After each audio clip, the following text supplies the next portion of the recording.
Sherlock Holmes, The Illustrious Client, by Arthur Conan Doyle.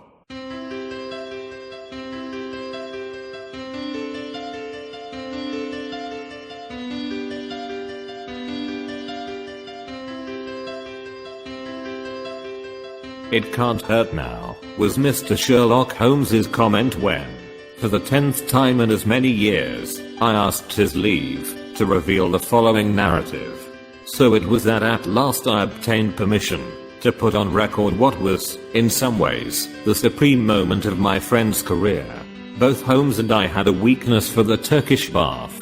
It was over a smoke in the pleasant lassitude of the drying room that I have found him less reticent and more human than anywhere else. On the upper floor of the Northumberland Avenue establishment there is an isolated corner where two couches lie side by side, and it was on these that we lay upon September 3rd, 1902, the day when my narrative begins. I had asked him whether anything was stirring, and for answer he had shot his long thin nervous arm out of the sheets which enveloped him, and had drawn an envelope from the inside pocket of the coat which hung beside him. "It may be some fussy self-important fool. It may be a matter of life or death," said he as he handed me the note. "I know no more than this message tells me." It was from the Carlton Club, and dated the evening before. This is what I read. "Sir James Damery presents his compliments to Mr. Sherlock Holmes, and will call upon him at 4:30 tomorrow. Sir James begs to say that the matter upon which he desires to consult Mr. Holmes is very delicate, and also very important. He trusts, therefore, that Mr. Holmes will make every effort to grant this interview, and that he will confirm it over the telephone to the Carlton Club. I need not say that I have confirmed it, Watson," said Holmes as I returned the paper. "Do you know anything of this man Damery? Only that this name is a household word in society." "Well, I can tell you a little more than that. He has rather a reputation for arranging delicate matters which are to be kept out of the papers. You may remember his negotiations with Sir George Lewis over the Hammerford case. He is a man of the world with a natural turn for diplomacy. I'm bound, therefore, to hope that it is not a false scent, and that he has some real need for our assistance. Well, if you will be so good, Watson, I shall be honored. Then you have the hour 4:30. Until then we can put the matter out of our heads." I was living in my own rooms in Queen Anne Street at the time, but I was round at Baker Street before the time named. Sharp to the half hour, Colonel Sir James Damery was announced. It is hardly necessary to describe him, for many will remember that large, bluff, honest personality, that broad, clean-shaven face, and, above all, that pleasant, mellow voice. Frankness shone from his grey Irish eyes, and good humour played round his mobile, smiling lips. His loosened toffet, his dark frock coat, indeed, every detail, from the pearl pin in the black satin cravat to the lavender spats over the varnished shoes, spoke of the meticulous care in dress for which he was famous. The big masterful aristocrat dominated the little room. "Of course, I was prepared to find Dr. Watson," he remarked with a courteous bow. "His collaboration may be very necessary, for we are dealing on this occasion, Mr. Holmes, with a man to whom violence is familiar and who will, literally, stick at nothing. I should say that there is no more dangerous man in Europe. I have had several opponents to whom that flattering term has been applied," said Holmes with a smile. "Don't you smoke? Then you will excuse me if I light my pipe. If your man is more dangerous than the late Professor Moriarty, or than the living Colonel Sebastian Moran, then he is indeed worth meeting. May I ask his name? Have you ever heard of Baron Gruner?" "You mean the Austrian murderer?" Colonel Damery threw up his kid-gloved hands with a laugh. "There is no getting past you, Mr. Holmes." "Wonderful. So you have already sized him up as a murderer. It is my business to follow the details of continental crime. Who could possibly have read what happened at Prague, and have any doubts as to the man's guilt? It was a purely technical legal point and the suspicious death of a witness that saved him. I'm as sure that he killed his wife when the Sokolback accident happened in the Splugen Pass, as if I had seen him do it. I knew, also, that he had come to England, and had a presentiment that sooner or later he would find me some work to do. Well, what has Baron Gruner been up to? I presume it is not this old tragedy which has come up again. No, it is more serious than that. To revenge crime is important, but to prevent it is more so. It is a terrible thing, Mr. Holmes, to see a dreadful event, an atrocious situation, preparing itself before your eyes, to clearly understand whither it will lead, and yet to be utterly unable to avert it. Can a human being be placed in a more trying position? Perhaps not. Then you will sympathize with the client in whose interests I'm acting. I did not understand that you were merely an intermediary. Who is the principal? Mr. Holmes, I must beg you not to press that question. It is important that I should be able to assure him that his honored name has been in no way dragged into the matter. His motives are, to the last degree, honorable and chivalrous, but he prefers to remain unknown. I need not say that your fees will be assured, and that you will be given a perfectly free hand. Surely the actual name of your client is immaterial. I'm sorry, said Holmes. I'm accustomed to have mystery at one end of my cases, but to have it at both ends is too confusing. I fear, Sir James, that I must decline to act. Our visitor was greatly disturbed. His large, sensitive face was darkened with emotion and disappointment. You hardly realize the effect of your own action, Mr. Holmes, said he. You place me in a most serious dilemma, for I'm perfectly certain that you would be proud to take over the case if I could give you the facts, and yet a promise forbids me from revealing them all. May I, at least, lay all that I can before you? By all means, so long as it is understood that I commit myself to nothing. That is understood. In the first place, you have no doubt heard of General de Merville? De Merville of Khyber fame? Yes, I have heard of him. He has a daughter, Viola de Merville, young, rich, beautiful, accomplished, a wonder woman in every way. It is this daughter, this lovely innocent girl, whom we are endeavoring to save from the clutches of a fiend. Baron Gruner has some hold over her, then. The strongest of all holds, where a woman is concerned, the hold of love. The fellow is, as you may have heard, extraordinarily handsome, with a most fascinating manner, a gentle voice, and that air of romance and mystery which means so much to a woman. He is said to have the whole sex at his mercy and to have made ample use of the fact. But how came such a man to meet a lady of the standing of Miss Viola de Merville? It was on a Mediterranean yachting voyage. The company, though select, paid their own passages. No doubt the promoters hardly realized the Baron's true character until it was too late. The villain attached himself to the lady, and with such effect that he has completely and absolutely won her heart. To say that she loves him hardly expresses it. She dotes upon him, she is obsessed by him. Outside of him there is nothing on earth. She will not hear one word against him. Everything has been done to cure her of her madness, but in vain. To sum up, she proposes to marry him next month. As she is of age, and has a will of iron, it is hard to know how to prevent her. Does she know about the Austrian episode? The cunning devil has told her every unsavory public scandal of his past life, but always in such a way as to make himself out to be an innocent martyr. She absolutely accepts his version, and will listen to no other. Dear me, but surely you have inadvertently let out the name of your client? It is no doubt General de Merville. Our visitor fidgeted in his chair. I could deceive you by saying so, Mr. Holmes, but it would not be true. De Merville is a broken man. The strong soldier has been utterly demoralized by this incident. He has lost the nerve which never failed him on the battlefield, and has become a weak, doddering old man, utterly incapable of contending with a brilliant, forceful rascal like this Austrian. My client, however, is an old friend, one who has known the general intimately for many years, and taken a paternal interest in this young girl, since she wore short frocks. He cannot see this tragedy consummated without some attempt to stop it. There is nothing in which Scotland Yard can act. It was his own suggestion that you should be called in, but it was, as I have said, on the express stipulation that he should not be personally involved in the matter. I have no doubt, Mr. Holmes, with your great powers you could easily trace my client back through me, but I must ask you, as a point of honor, to refrain from doing so, and not to break in upon his incognito.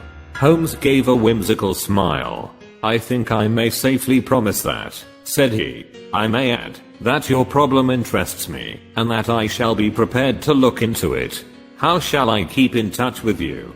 The Carlton Club will find me, but in case of emergency, there is a private telephone call, XX31. Holmes noted it down and sat, still smiling, with the open memorandum book upon his knee. The Baron's present address, please? Vernon Lodge, near Kingston. It is a large house. He has been fortunate in some rather shady speculations, and is a rich man, which naturally makes him a more dangerous antagonist. Is he at home at present? Yes. Apart from what you have told me, can you give me any further information about the man? He has expensive tastes. He is a horse fancier. For a short time he played polo at Hurlingham, but then this Prague affair got noised about, and he had to leave. He collects books and pictures. He is a man with a considerable artistic side to his nature. He is, I believe, a recognized authority upon Chinese pottery, and has written a book upon the subject. A complex mind, said Holmes. All great criminals have that. My old friend Charlie Peace was a violin virtuoso. Wainwright was no mean artist. I could quote many more. Well, Sir James, you will inform your client that I'm turning my mind upon Baron Gruner. I can say no more. I have some sources of information of my own, and I dare say we may find some means of opening the matter up. When our visitor had left us, Holmes sat so long in deep thought that it seemed to me that he had forgotten my presence. At last, however, he came briskly back to earth. Well, Watson, any views? He asked. I should think you had better see the young lady herself. My dear Watson, if her poor old broken father cannot move her, how shall I, a stranger, prevail? And yet there is something in the suggestion, if all else fails. But I think we must begin from a different angle. I rather fancy that Shinwell Johnson might be a help. I have not had occasion to mention Shinwell Johnson in these memoirs, because I have seldom drawn my cases from the latter phases of my friend's career. During the first years of the century he became a valuable assistant. Johnson, I grieve to say, made his name first as a very dangerous villain, and served 2 terms at Parkhurst. Finally he repented, and allied himself to Holmes, acting as his agent in the huge criminal underworld of London, and obtaining information which often proved to be of vital importance. Had Johnson been a narc of the police he would soon have been exposed, but as he dealt with cases which never came directly into the courts, his activities were never realized by his companions. With the glamour of his 2 convictions upon him, he had the entree of every nightclub, doss house, and gambling den in the town, and his quick observation and active brain made him an ideal agent for gaining information. It was to him that Sherlock Holmes now proposed to turn. It was not possible for me to follow the immediate steps taken by my friend, for I had some pressing professional business of my own. But I met him by appointment that evening at Simpson's, where, sitting at a small table in the front window, and looking down at the rushing stream of life in the Strand, he told me something of what had passed. Johnson is on the prowl, said he. He may pick up some garbage in the darker recesses of the underworld, for it is down there, amid the black roots of crime, that we must hunt for this man's secrets. But if the lady will not accept what is already known, why should any fresh discovery of yours turn her from her purpose? Who knows, Watson? Woman's heart and mind are insoluble puzzles to the male. Murder might be condoned or explained, and yet some smaller offense might rankle. Baron Gruner remarked to me. He remarked to you. Oh, To be sure, I had not told you of my plans. Well, Watson, I love to come to close grips with my man. I like to meet him eye to eye, and read for myself the stuff that he is made of.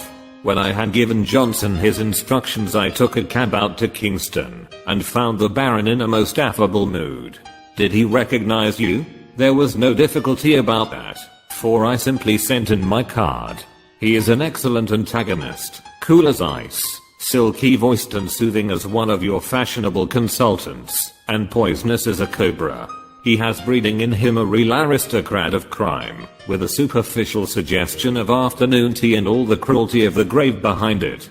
Yes, I'm glad to have had my attention called to Baron Adelbert Gruner.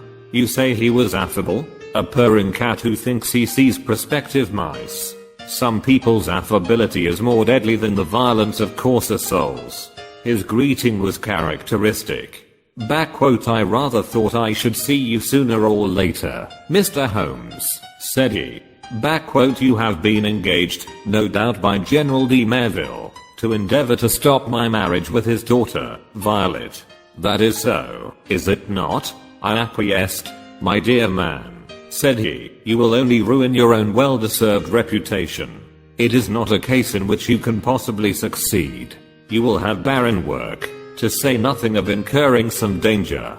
Let me very strongly advise you to draw off at once. It is curious, I answered, but that was the very advice which I had intended to give you. I have respect for your brains, Baron, and the little which I have seen of your personality has not lessened it. Let me put it to you as man to man. No one wants to rake up your past and make you unduly uncomfortable. It is over, and you are now in smooth waters. But if you persist in this marriage, you will raise up a swarm of powerful enemies who will never leave you alone, until they have made England too hot to hold you. Is the game worth it? Surely you would be wiser if you left the lady alone. It would not be pleasant for you if these facts of your past were brought to her notice. The Baron has little waxed tips of hair under his nose, like the short antennae of an insect. These quivered with amusement as he listened, and he finally broke into a gentle chuckle. Excuse my amusement, Mr. Holmes, said he, but it is really funny to see you trying to play a hand with no cards in it. I don't think anyone could do it better, but it is rather pathetic, all the same. Not a color card there, Mr. Holmes. Nothing but the smallest of the small. So you think. So I know. Let me make the thing clear to you. For my own hand is so strong that I can afford to show it. I have been fortunate enough to win the entire affection of this lady. This was given to me in spite of the fact that I told her very clearly of all the unhappy incidents in my past life. I also told her that certain wicked and designing persons I hope you recognize yourself would come to her and tell her these things, and I warned her how to treat them. You have heard of post-hypnotic suggestion, Mr. Holmes? Well, you will see how it works, for a man of personality can use hypnotism without any vulgar passes or tomfoolery. So she is ready for you, and, I have no doubt, would give you an appointment. For she is quite amenable to her father's will, save only in the one little matter. Well, Watson, there seemed to be no more to say, so I took my leave with as much cold dignity as I could summon. But, as I had my hand on the door handle, he stopped me. By the way, Mr. Holmes, said he, did you know Lebrun, the French agent? Yes, said I. Do you know what befell him? I heard that he was beaten by some Apaches in the Montmartre district, and crippled for life. Quite true, Mr. Holmes. By a curious coincidence, he had been inquiring into my affairs only a week before. Don't do it, Mr. Holmes. It's not a lucky thing to do. Several have found that out. My last word to you is, go your own way and let me go mine. Goodbye. So there you are, Watson. You are up to date now. The fellow seems dangerous. Mighty dangerous. I disregard the blusterer, but this is the sort of man who says rather less than he means. Must you interfere? Does it really matter if he marries the girl? Considering that he undoubtedly murdered his last wife, I should say it mattered very much. Besides, the client. Well, we need not discuss that. When you have finished your coffee you had best come home with me, for the blithe Shinwell will be there with his report. We found him sure enough, a huge, coarse, red-faced, scorbutic man, with a pair of vivid black eyes which were the only external sign of the very cunning mind within. It seems that he had dived down into what was peculiarly his kingdom, and beside him on the settee was a brand which he had brought up in the shape of a slim, flame-like young woman with a pale, intense face, youthful, and yet so worn with sin and sorrow, that one read the terrible years which had left their leprous mark upon her. "This is Miss Kitty Winter," said Shinwell Johnson, waving his fat hand as an introduction. "What she don't know well, there, she'll speak for herself. Put my hand right on her, Mr. Holmes, within an hour of your message. I'm easy to find," said the young woman. "Hell, London gets me every time. Same address for Porky Shinwell. We're old mates, Porky, you and I, but, by cripes, there is another who ought to be down in a lower hell than we, if there was any justice in the world. That is the man you are after, Mr. Holmes." Holmes smiled. "I gather we have your good wishes, Miss Winter. If I can help to put him where he belongs, I'm yours to the rattle," said our visitor with fierce energy. There was an intensity of hatred in her white, set face and her blazing eyes such as woman seldom and man never can attain. "You needn't go into my past, Mr. Holmes. That's neither here nor there. But what I'm a Delbud Gruner made me, if I could pull him down." She clutched frantically with her hands into the air. "Oh, if I could only pull him into the pit, where he has pushed so many. You know how the matter stands. Porky Shinwell has been telling me. He's after some other poor fool and wants to marry her this time. You want to stop it? Well, you surely know enough about this devil to prevent any decent girl in her senses wanting to be in the same parish with him. She is not in her senses. She is madly in love. She has been told all about him. She cares nothing. Told about the murder? Yes, my lord, she must have a nerve. She puts them all down as slanders. Couldn't you lay proofs before her silly eyes? Well, can you help us do so? Ain't I proof myself? If I stood before her and told her how he used me, would you do this? Would I? Would I not? Well, it might be worth trying. But he has told her most of his sins, and had pardon from her, and I understand she will not reopen the question. I'll lay he didn't tell her all, said Miss Winter. I caught a glimpse of one or two murders besides the one that made such a fuss. He would speak of someone in his velvet way, and then look at me with a steady eye and say, he died within a month. It wasn't hot air either. But I took little notice, you see. I loved him myself at that time. Whatever he did went with me, same as with this poor fool. There was just one thing that shook me. Yes, by cripes, if it had not been for his poisonous, lying tongue that explains and soothes, I'd have left him that very night. It's the book. He has a brown leather book with a lock, and his arms in gold on the outside. I think he was a bit drunk that night, or he would not have shown it to me. What was it, then? I tell you, Mr. Holmes, this man collects women, and takes a pride in his collection, as some men collect moths or butterflies. He had it all in that book.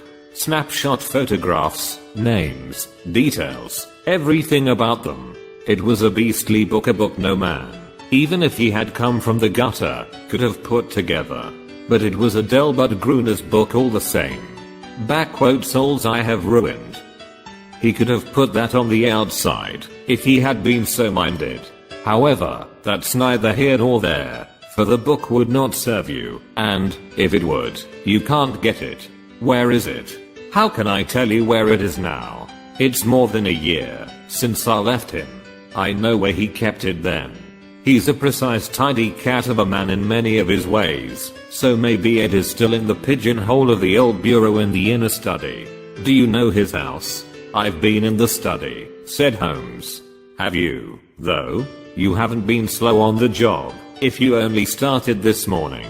Maybe dear Adelbert has met his match this time. The outer study is the one with a Chinese crockery in a big glass cupboard between the windows. Then behind his desk is a door that leads to the inner study, a small room where he keeps papers and things. Is he not afraid of burglars? Adelbert is no coward. His worst enemy couldn't say that of him. He can look after himself. There's a burglar alarm at night. Besides, what is there for a burglar unless they got away with all this fancy crockery? No good, said Shinwell Johnson with the decided voice of the expert. No fence wants stuff of that sort, that you can neither melt nor sell. Quite so, said Holmes. Well, now, Miss Winter, if you would call here tomorrow evening at 5, I would consider in the meanwhile whether your suggestion of seeing this lady personally may not be arranged. I'm exceedingly obliged to you for your cooperation. I need not say that my clients will consider liberally. None of that, Mr. Holmes, cried the young woman. I'm not out for money. Let me see this man in the mud, and I've got all I've worked for in the mud with my foot on his cursed face. That's my price. I'm with you tomorrow or any other day, so long as you are on his track. Porky here can tell you always where to find me. I did not see Holmes again until the following evening, when we dined once more at our Strand restaurant. He shrugged his shoulders when I asked him what luck he had had in his interview. Then he told the story, which I would repeat in this way. His hard, dry statement needs some little editing to soften it into the terms of real life.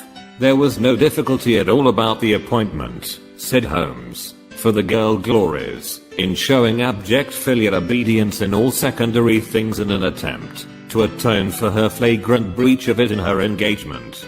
The general phoned that all was ready, and the fiery Miss W turned up according to schedule, so that at 5:30 a cab deposited us outside 104 Berkeley Square, where the old soldier resides, one of those awful grey London castles which would make a church seem frivolous. A footman showed us into a great yellow curtained drawing room, and there was the lady awaiting us, demure, pale, self-contained, as inflexible and remote as a snow image on a mountain.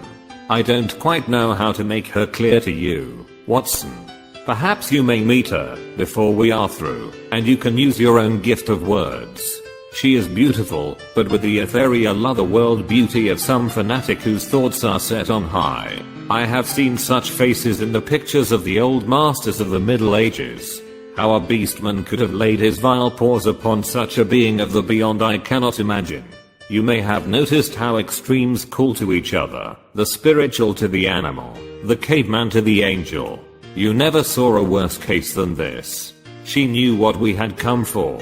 Of course that villain had lost no time in poisoning her mind against us. Miss Winter's advent rather amazed her, I think, but she waved us into our respective chairs like a reverend abbess receiving two rather leprous mendicants. If your head is inclined to swell, my dear Watson, take a course of Miss Violet de Merville. Well, sir, said she in a voice like the wind from an iceberg, your name is familiar to me. You have called, as I understand, to malign my fiancé, Baron Gruner. It is only by my father's request that I see you at all, and I warn you in advance that anything you can say could not possibly have the slightest effect upon my mind. I was sorry for her, Watson. I thought of her for the moment as I would have thought of a daughter of my own. I'm not often eloquent. I use my head, not my heart. But I really did plead with her with all the warmth of words that I could find in my nature. I pictured to her the awful position of the woman who only wakes to a man's character after she is his wife, a woman who has to submit to be caressed by bloody hands and lecherous lips. I spared her nothing, the shame, the fear, the agony, the hopelessness of it all. All my hot words could not bring one tinge of color to those ivory cheeks or one gleam of emotion to those abstracted eyes. I thought of what the rascal had said about a post-hypnotic influence. One could really believe that she was living above the earth in some ecstatic dream. Yet there was nothing indefinite in her replies. I have listened to you with patience, Mr. Holmes, said she. Backquote the effect upon my mind is exactly as predicted.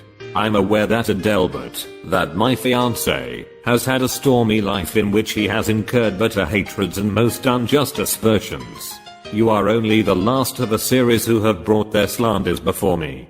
Possibly you mean well, though I learn that you are a paid agent who would have been equally willing to act for the Baron as against him. But in any case, I wish you to understand once for all that I love him, and that he loves me, and that the opinion of all the world is no more to me than the twitter of those birds outside the window. If his noble nature has ever for an instant fallen, it may be that I have been specially sent to raise it to its true and lofty level. I'm not clear here. She turned eyes upon my companion who this young lady may be. I was about to answer when the girl broke in like a whirlwind.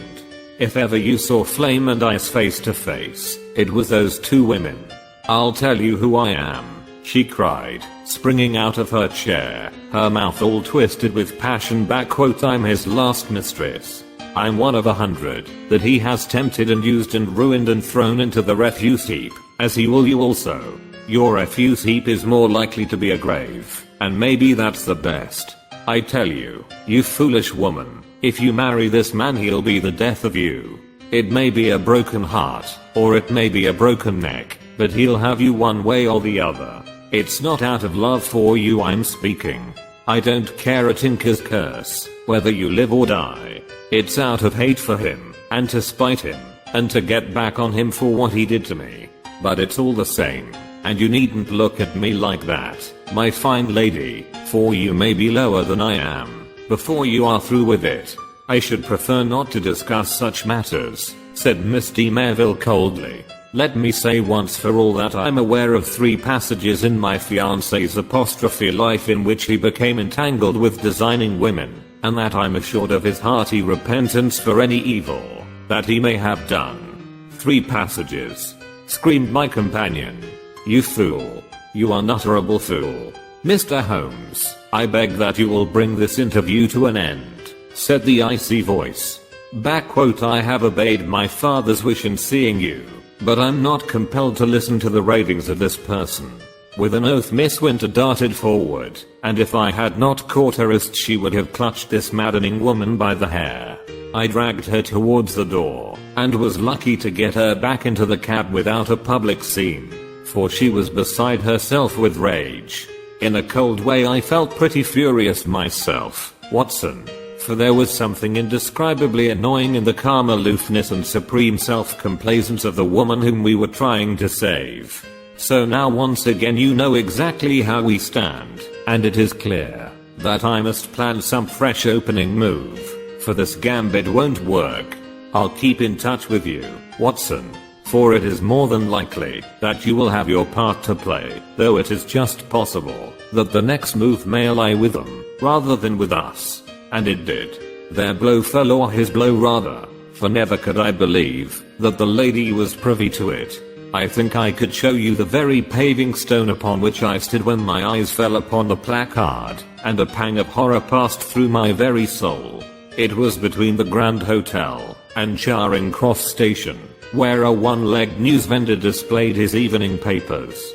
The date was just 2 days after the last conversation. There, black upon yellow, was the terrible news sheet.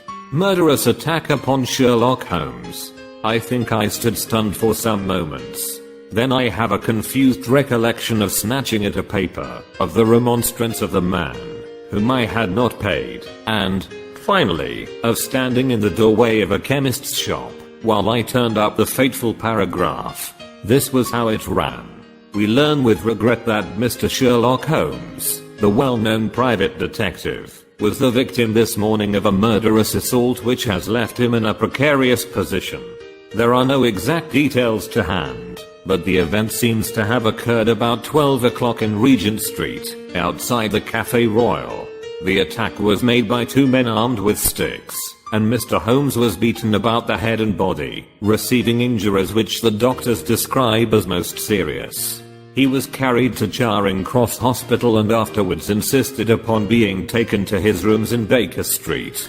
The miscreants who attacked him appear to have been respectably dressed men, who escaped from the bystanders by passing through the Café Royal and out into Glasshouse Street behind it.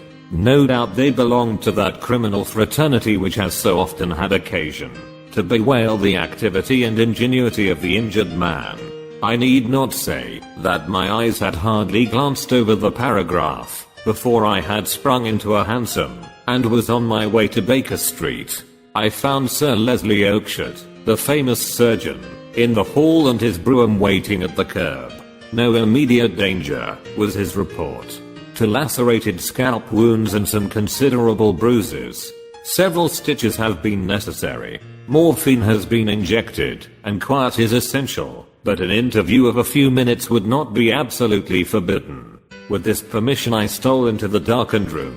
The sufferer was wide awake, and I heard my name in a hoarse whisper. The blind was 3/4 down, but one ray of sunlight slanted through, and struck the bandaged head of the injured man. A crimson patch had soaked through the white linen compress. I sat beside him, and bent my head. "All right, Watson. Don't look so scared," he muttered in a very weak voice. "It's not as bad as it seems. Thank God for that. I'm a bit of a single stick expert, as you know. I took most of them on my guard. It was a second man. That was too much for me. What can I do, Holmes? Of course, it was that damned fellow who set them on. I'll go and thrash the hide off him, if you give the word. Good old Watson. No, we can do nothing there, unless the police lay their hands on the men.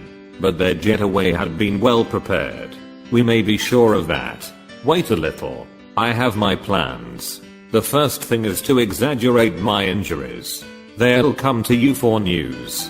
Put it on thick, Watson. Lucky if I live the week out, concussion, delirium, what you like. You can't overdo it.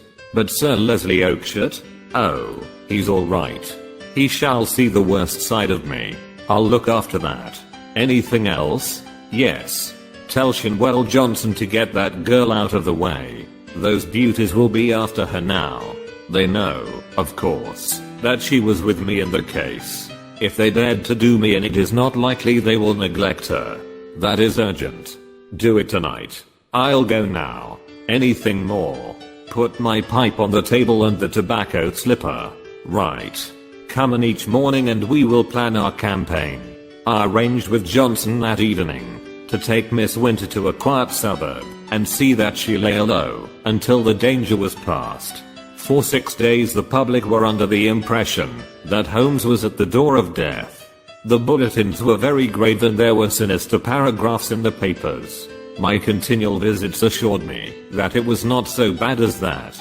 His wiry constitution and his determined will were working wonders.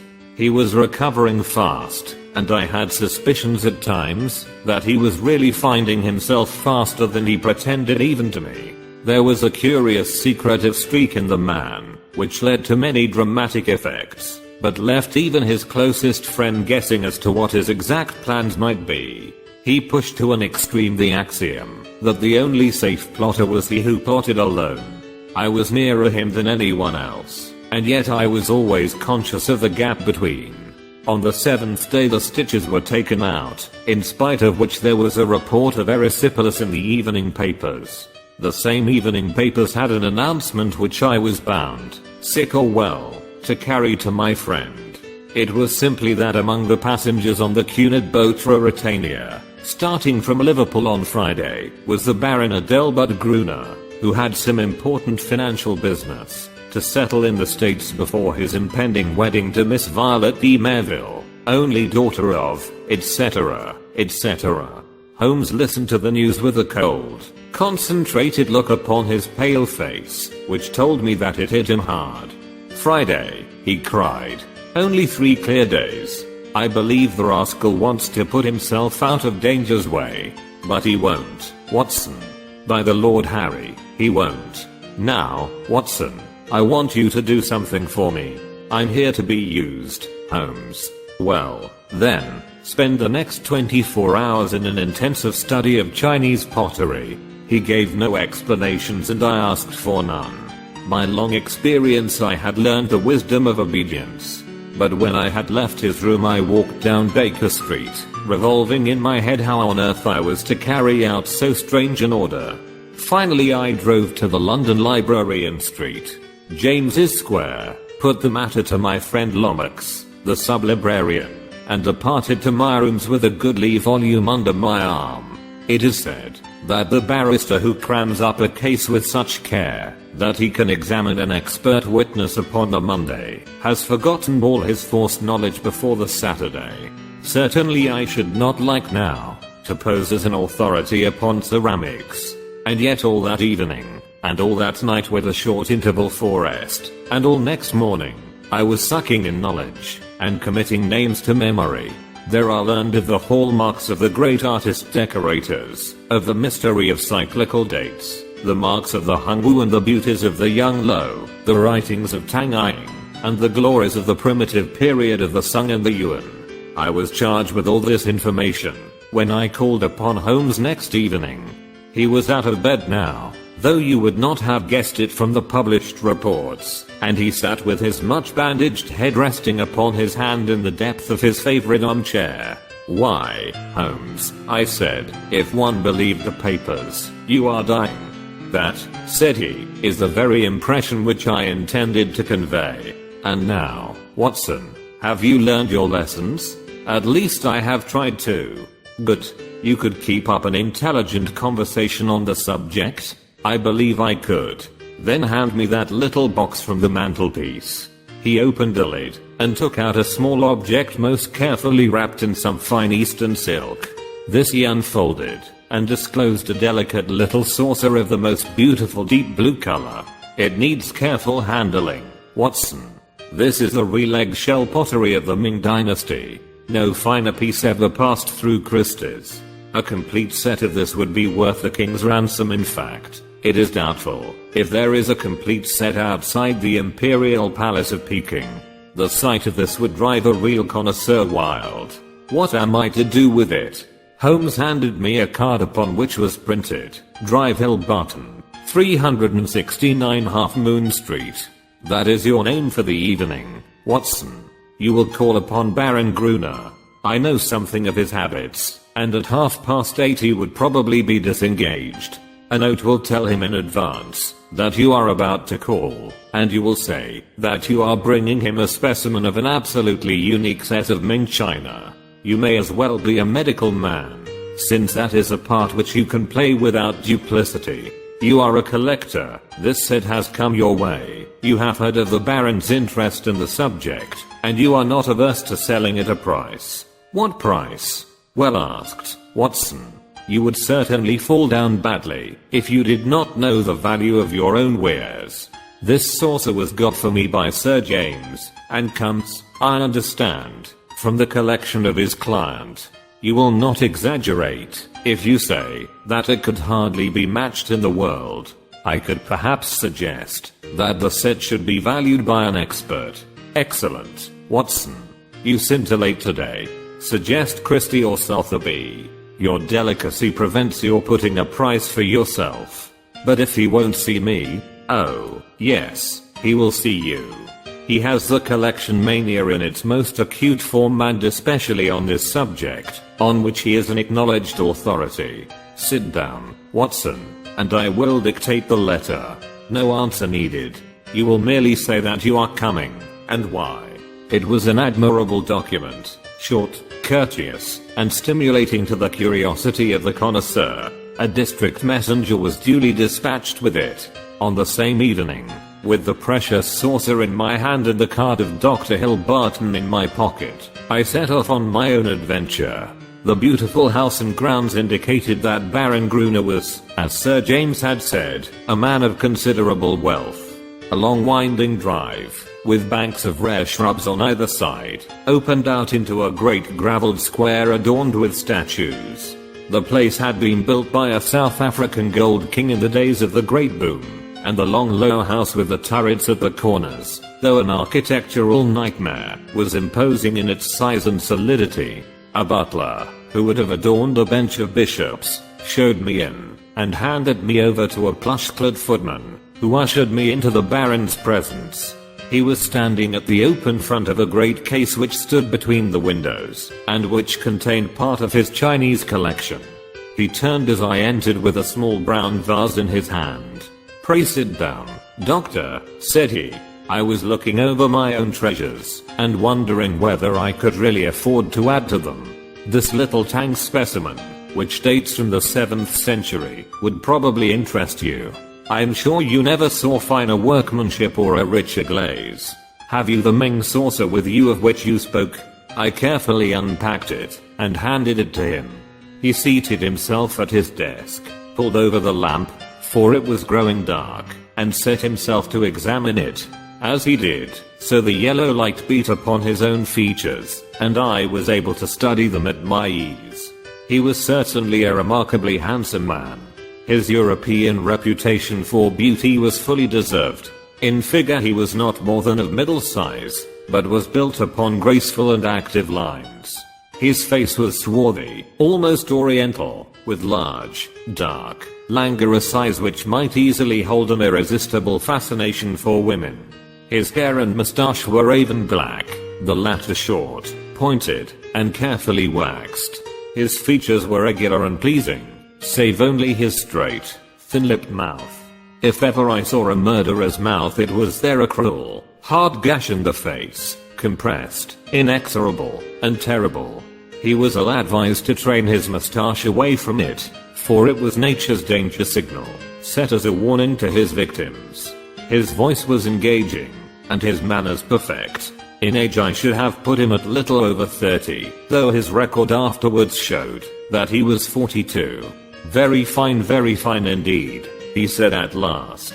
"And you say you have a set of 6 to correspond. What puzzles me is that I should not have heard of such magnificent specimens. I only know of one in England to match this, and it is certainly not likely to be in the market. Would it be indiscreet if I were to ask you, Dr. Hillbutton, how you obtained this? Does it really matter?" I asked with as careless an air as I could muster. "You can see that the piece is genuine, and, as to the value, I'm content to take an expert's valuation." "Very mysterious," said he with a quick, suspicious flash of his dark eyes. "In dealing with objects of such value, one naturally wishes to know all about the transaction. That the piece is genuine is certain. I have no doubts at all about that. But suppose I am bound to take every possibility into account that it should prove afterwards that you had no right to sell. I would guarantee you against any claim of the sort.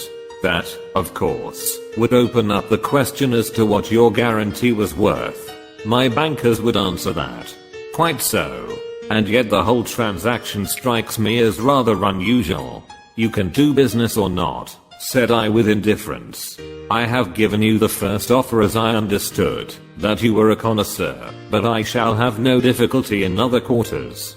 "Who told you I was a connoisseur?" "I was aware that you had written a book upon the subject." "Have you read the book?" "No." "Dear me, this becomes more and more difficult for me to understand. You are a connoisseur and collector with a very valuable piece in your collection, and yet you have never troubled to consult the one book which would have told you of the real meaning and value of what you held. How do you explain that?" "I'm a very busy man. I'm a doctor in practice." "That is no answer. If a man has a hobby, he follows it up, whatever his other pursuits may be. You said in your note that you were a connoisseur. So I am. Might I ask you a few questions to test you?" "I'm obliged to tell you, doctor, if you are indeed a doctor, that the incident becomes more and more suspicious. I would ask you, what do you know of the Emperor Shomu, and how do you associate him with the Shozo in the era?" "Dear me, does that puzzle you? Tell me a little about the Northern Wei dynasty and its place in the history of ceramics." I sprang from my chair in simulated anger. "This is intolerable, sir," said I. "I came here to do you a favor, and not to be examined as if I were a schoolboy. My knowledge on these subjects may be second only to your own, but I certainly shall not answer questions which have been put in so offensive a way." He looked at me steadily. The languor had gone from his eyes. They suddenly glared. There was a gleam of teeth from between those cruel lips. What is the game? You are here as a spy. You are an emissary of Holmes. This is a trick that you are playing upon me. The fellow is dying, I hear, so he sends his tools to keep watch upon me. You've made your way in here without leave, and, by God, you may find it harder to get out than to get in.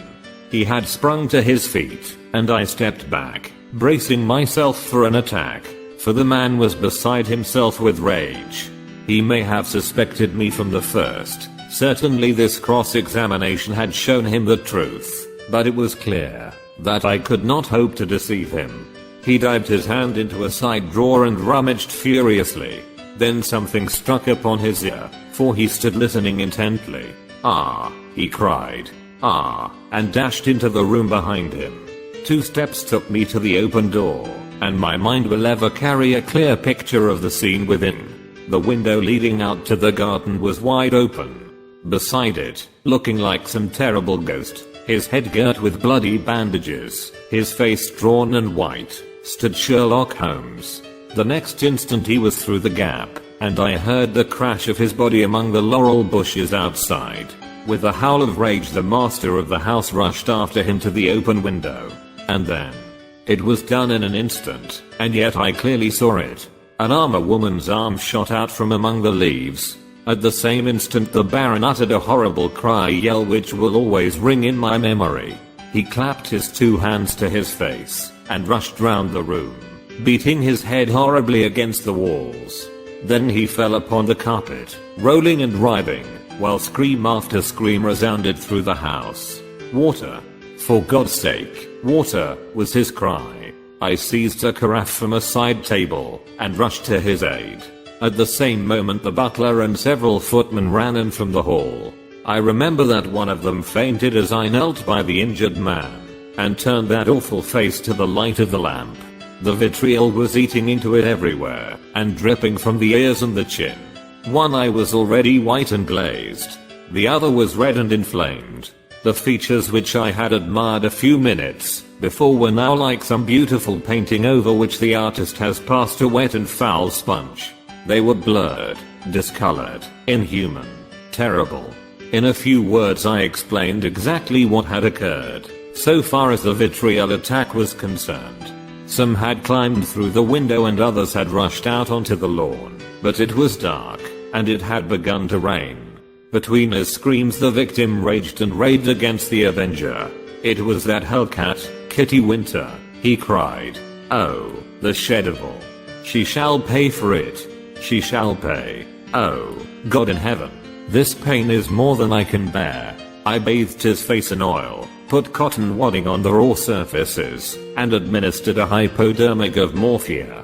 All suspicion of me had passed from his mind in the presence of this shock, and he clung to my hands, as if I might have the power even yet to clear those dead fish eyes which gazed up at me. I could have wept over the ruin had I not remembered very clearly the vile life which had led up to so hideous a change. It was loathsome to feel the pawing of his burning hands, and I was relieved when his family surgeon, closely followed by a specialist, came to relieve me of my charge. An inspector of police had also arrived, and to him I handed my real card. It would have been useless as well as foolish to do otherwise, for I was nearly as well known by sight at the yard as Holmes himself. Then I left that house of gloom and terror. Within an hour I was at Baker Street. Holmes was seated in his familiar chair, looking very pale and exhausted. Apart from his injuries, even his iron nerves had been shocked by the events of the evening, and he listened with horror to my account of the Baron's transformation. "The wages of sin. Watson, the wages of sin," said he. "Sooner or later it will always come. God knows, there was sin enough," he added, taking up a brown volume from the table. "Here is the book the woman talked of. If this will not break off the marriage, nothing ever could. But it will, Watson. It must. No self-respecting woman could stand it. It is his love diary, or his lust diary. Call it what you will. The moment the woman told us of it, I realized what a tremendous weapon was there if we could but lay our hands on it. I said nothing at the time to indicate my thoughts, for this woman might have given it away. But I brooded over it. Then this assault upon me gave me the chance of letting the Baron think that no precautions need be taken against me. That was all to the good. I would have waited a little longer, but his visit to America forced my hand. He would never have left so compromising a document behind him. Therefore we had to act at once. Burglary at night is impossible. He takes precautions. But there was a chance in the evening, if I could only be sure that his attention was engaged. That was where you and your blue saucer came in. But I had to be sure of the position of the book, and I knew I had only a few minutes in which to act, for my time was limited by your knowledge of Chinese pottery. Therefore I gathered the girl up at the last moment. How could I guess what the little packet was that she carried so carefully under her cloak? I thought she had come all together on my business, but it seems she had some of her own. He guessed I came from you. I feared he would. But you held him in play just long enough for me to get the book, though not long enough for an unobserved escape. Ah, Sir James, I'm very glad you have come. Our courtly friend had appeared in answer to a previous summons. He listened with the deepest attention to Holmes's account of what had occurred.